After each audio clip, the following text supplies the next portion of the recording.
యెషయా గ్రంథం 1వ అధ్యాయము 6వ వచనం చదవండి. యెషయా గ్రంథం 1వ అధ్యాయము 6వ వచనం. యెషయా గ్రంథం 1వ అధ్యాయము 6వ వచనం. అరికాలు మొదలుకొని తల వరకు స్వస్థత కొంచెమైనను లేదు. దేవుని స్తోత్రం చెప్పండి. హల్లెలూయా. పాముకి కోరల్లో ఉంటుంది విషం, తేలుకు కొండిలో ఉంటుంది విషం. పాములు తినే వాళ్ళు కూడా ఉన్నారు కొన్ని దేశాల్లో. తలకాంచి జానవి కట్ చేసి తలకాయ పారేసి మిగతా ముక్కలు కట్ చేసుకొని తింటారు. ఎందుకంటే పాము శరీరం అంతా విషం లేదు, ఒక కోరల్లో. మనిషికి నిలువెల్లా విషమే కదరా సుమతి.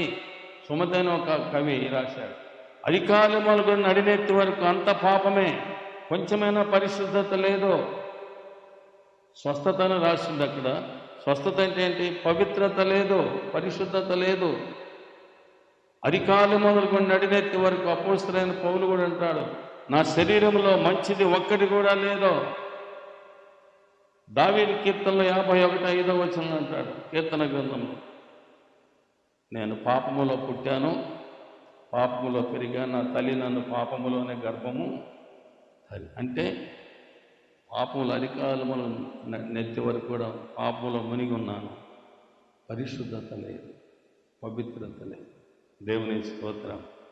కాబట్టి యేసుక్రీస్తు వారు కూడా మానవుల రక్షణార్థమై వచ్చాడు గనుక, మానవుల పాప విమోచకుడిగా వచ్చాడు గనుక, అరికాల్లో మేకులు, చేతుల్లో మేకులు, తల మీద ముళ్ళ కిరీటం, శరీరమంతా 39 కొరడా దెబ్బల చేత చిత్రహింసలు, రక్తసిక్తము, మానవుణ్ణి అరికాలు మొదలుకొని నడినెత్తి వరకు శుద్ధీకరించడానికి, పరిశుద్ధపరచడానికి, తన రూపంలోనికి మార్చడానికి అరికాలు మొదలుకొని తల వరకు గాయపరచడం, హింసింపబడ్డాడు.